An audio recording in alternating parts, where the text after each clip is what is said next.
Hello et bienvenue dans cette vidéo où vous allez apprendre vos 7 premiers modes. Alors, si vous avez été attentif cette semaine et que vous êtes vraiment régulier, que vous regardez toutes mes vidéos, bon, déjà félicitations, bravo de me supporter à ce point-là.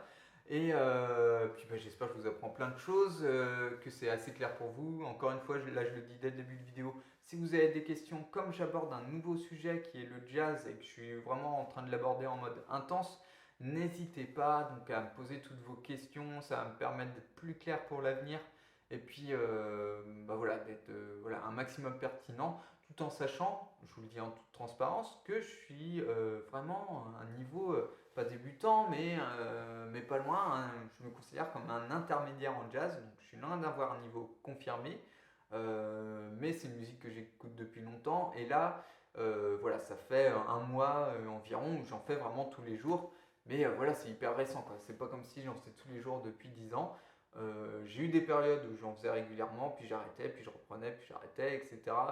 Euh, voilà, certains font ça avec les régimes yo-yo ou avec le sport. Autant j'arrivais à être régulier avec le sport là depuis 5-6 ans, autant pour le jazz, c'était pas le cas. Je faisais, même si je faisais de la musique tous les jours. Bref, du coup, ça fait que je suis un peu en plein développement de ça, donc bon, c'est génial parce que je suis vraiment dans un gros enthousiasme, j'ai plein de choses que je veux vous partager, mais je peux aussi comprendre euh, que ce soit un peu difficile à suivre. Voilà, je ne suis pas exactement dans votre tête, j'essaie un maximum de m'adresser le mieux possible à vous à travers ces vidéos, mais j'ai encore beaucoup d'expérience à faire, j'ai besoin d'encore beaucoup échanger avec vous, donc vraiment n'hésitez pas à m'envoyer des emails pour vos questions. Mon contact se trouve dans la description sous cette vidéo et je réponds en moins de 24 heures. Donc cette semaine, on a beaucoup parlé des modes, comme je vous disais, et on a déjà vu les 3 premiers modes, donc en mineur. On a vu 3 modes en mineur, le mode du second degré, du troisième et du sixième. Voilà, petit rappel pour ceux qui ont vu la vidéo précédente.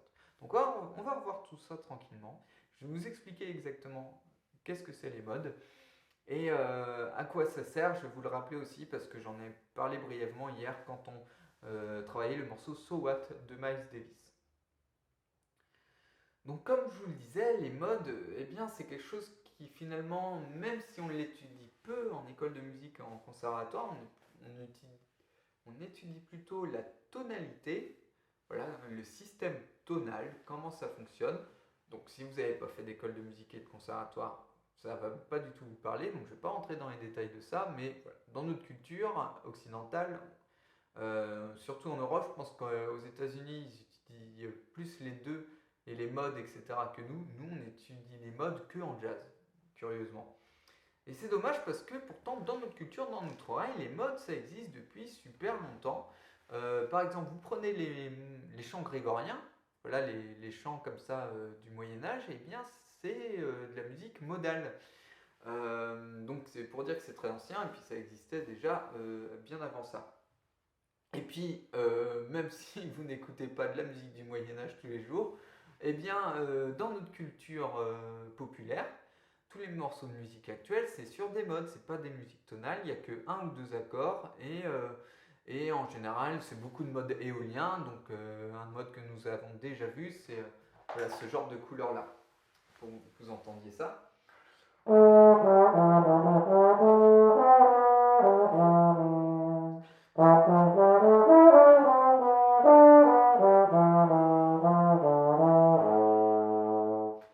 Donc, voilà, au niveau, je pense qu'il n'y avait rien de choquant dans ce genre de mélodie que je vous ai joué, parce que c'est le genre de mode auquel on est habitué. C'est pas comme si je vous faisais une gamme que je pratique pas trop, faut pas que je fasse n'importe quoi. Par exemple, ce mode-là, qui n'a rien à voir.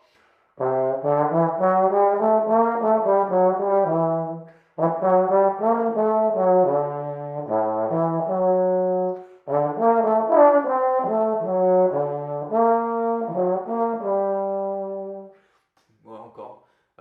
Échec parce que ça sonne pas pire que ça non plus. Bon, bah c'est pas grave. Désolé, je suis encore maladroit dans ma façon d'exprimer, d'illustrer de manière sonore mon propos, mais c'est pas grave. Donc ça, pour ceux qui sont curieux, c'était un mode de Bartók. On va pas du tout l'étudier.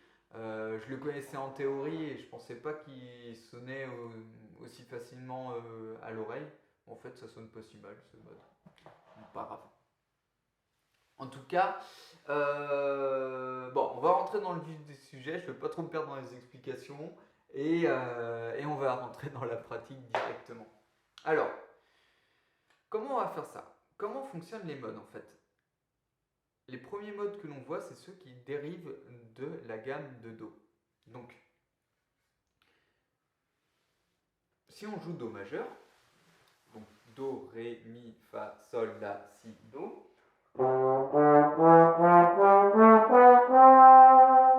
Voilà. J'avais déjà fait une vidéo pour apprendre Do majeur, donc la plupart d'entre vous, vous allez connaître, je ne vais pas la détailler. Eh bien, voilà, le mode de Do, quand on part de Do, on a un mode ionien, on appelle ça le mode ionien, c'est quand on joue la gamme de Do en partant de Do. Et donc on insiste sur les notes principales de ça. Ok. Si on joue le mode dorien, eh bien, on fait en fait à partir de Ré et on garde exactement les mêmes notes. Il n'y a pas de bémol, il n'y a pas de dièse. C'est en fait les touches blanches du piano, toujours. Ré, Mi, Fa, Sol, La, Si, Do, Ré. Au lieu de partir de Do, Do, Ré, Mi, Fa, Sol, La, Si, Do, on part de Ré, tout simplement.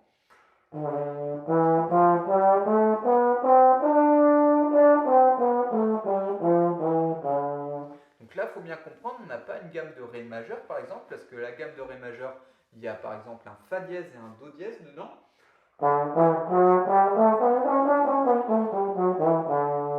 Donc là, gamme de Ré majeur, en fait, ça sonne comme Do majeur à partir de Ré. Donc c'est Ré majeur. Là, on a Ré dorien, donc ça sonne différemment.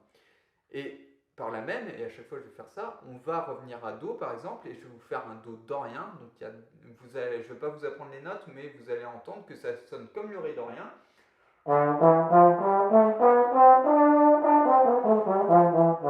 Mais à partir de Do.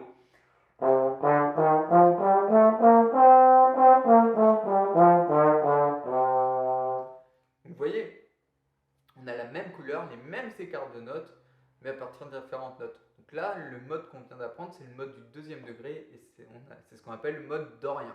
Ça, vous saurez ce qu'est le mode dorien. Donc on connaît le mode ionien, qui est le mode majeur que tout le monde connaît, et le mode dorien, donc mode du deuxième degré. Mode qu'on avait déjà vu d'ailleurs sur les modes mineurs. Un autre mode qu'on avait déjà vu, c'est le mode phrygien, qu'on a vu lundi dernier ou mardi, je ne sais plus, et donc qui part de Mi.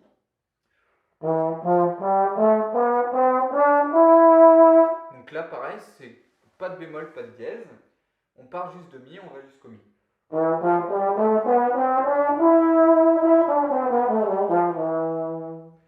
Et évidemment, c'est encore une nouvelle couleur, une couleur plus espagnole. Pour info, le mode dorien, on l'utilise beaucoup en musique celtique. Le mode de Mi, c'est plutôt une musique qui sonne un peu espagnole. Donc vous entendez bien la différence. Si j'avais fait Mi majeur, il y a un Fa dièse, un Sol dièse, un Ré dièse. Et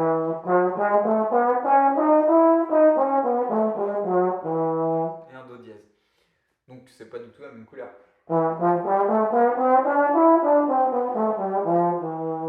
Et si je fais entendre mon mode phrygien, donc ce mode du troisième degré, à partir de Do, ça donne ça.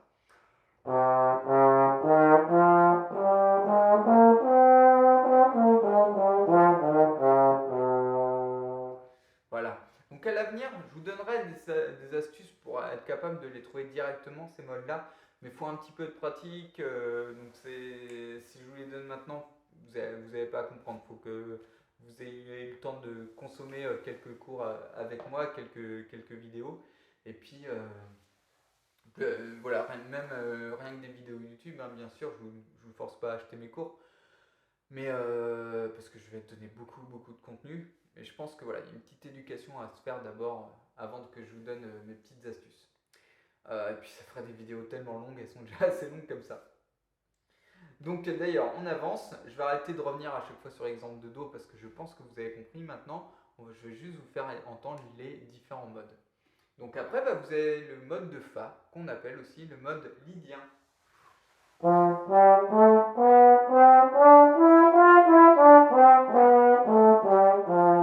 ce mode-là, je l'appelle le mode Walt Disney, parce que ce qui le caractérise, c'est sa carte augmentée, donc la quatrième note, Fa, Sol, La, Si. Normalement, on devrait avoir un Si bémol si on était en Fa majeur. Là, c'est un Si bécart qui est un peu plus aigu, donc.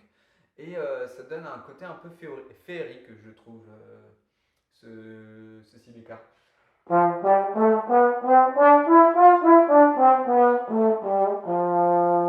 Donc ça, c'était le mode lydien. Ensuite vient le mode mixolydien. Donc ça, c'est le mode de sol qu'on peut utiliser dans le blues notamment. Même si vous allez voir, ce n'est pas blues spécialement, mais c'est un mode voilà, qu'on peut glisser dans ce cadre-là, toutes les notes sonnent. Donc on va partir du sol grave, et pareil, bah, c'est les touches blanches comme d'hab, donc pas de bémol, pas de dièse, c'est facile.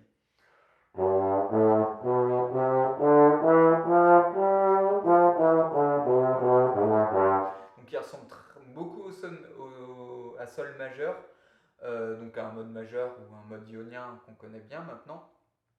Mais c'est au niveau de la dernière note, le Fa. Au lieu d'avoir un Fa dièse, on a un Fa bécart, et donc c'est juste sur la septième que ça se joue. Pour ceux qui connaissent, en fait, on enlève la sensible. On n'a pas ce truc-là typique du classique.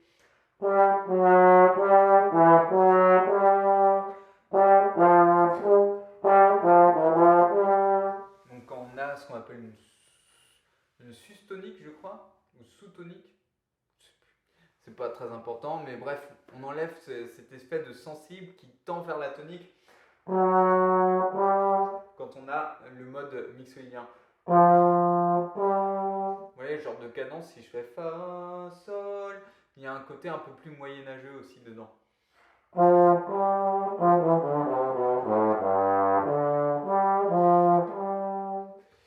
Donc, ok pour le mode mixolydien.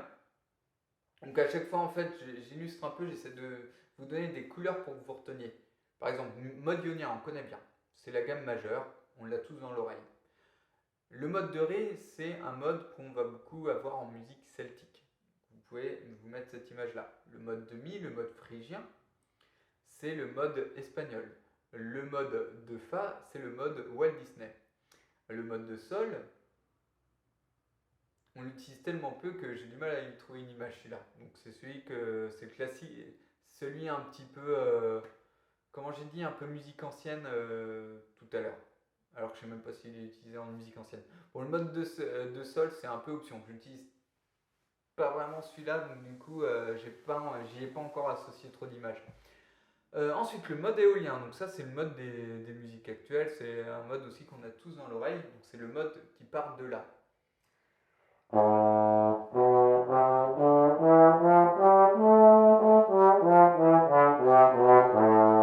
Donc pour moi, c'est vraiment le mode le plus nostalgique. On peut l'appeler le mode nostalgie si vous voulez. Ensuite, vous avez le mode de Si. Le mode de Si, alors lui, on va dire que c'est le mode du diable, parce que sa particularité, c'est qu'il y a une quinte diminuée. C'est le seul mode comme ça. C'est que entre le Si et sa cinquième note, le Fa, eh bien l'intervalle, il est particulier. Si c'était juste ça sonne bien. Par contre, ça, on le retrouve notamment dans le générique des Simpsons. En intro, ça commence avec cet intervalle-là. Et on sait bien que les Simpsons, c'est le diable, totalement. Vous voyez en tout cas cet intervalle-là de carte augmentée, vraiment au Moyen-Âge on l'appelait comme ça, et c'était un intervalle interdit. Même la carte juste, c'est pour dire, elle était interdite, elle sonnait trop mal à leurs oreilles. Donc carte augmentée, c'est encore pire. Mais vous voyez, elle est un peu tendue, on ne peut pas rester dessus. Notamment, j'en parlais la semaine dernière sur la fonction de dominante quand on a parlé des accords. Eh bien, dans une fonction dominante, vous avez cet intervalle-là et vous ne pouvez pas rester sur cet accord-là. En tout cas, ça finit pas bien si vous terminez là-dessus. Il faut résoudre sur l'accord de tonique et c'est à cause de ce fameux intervalle. Et donc, quand on a un mode de Si, pareil, alors c'est le mode locrien, le mode de Si. Et c'est un mode pareil qui est jamais utilisé parce que en gros quand vous faites de la musique modale, vous allez avoir très peu de changements d'accords, contrairement à la musique tonale. Et donc comme vous allez rester longtemps sur un même accord, c'est dérangeant de rester longtemps sur un accord aussi tendu. En fait, c'est bien, la musique c'est de la tension et de la détente en fait pour créer un bon discours. Et si vous êtes trop longtemps en tension, euh, ça enlève la saveur de cette propre tension par exemple. Donc après, il n'y a pas de règle, hein. Il y a sûrement plein de morceaux que vous pouvez me donner en exemple où on reste longtemps en tension. Mais voilà, de manière générale, c'est un mode qui va utiliser de passage comme ça, mais on ne va pas rester dessus longtemps. C'est pas comme le mode dorien par exemple qui est très utilisé, notamment dans So What de Miles Davis, où là tout le morceau se passe en mode dorien. Donc ça donne ça.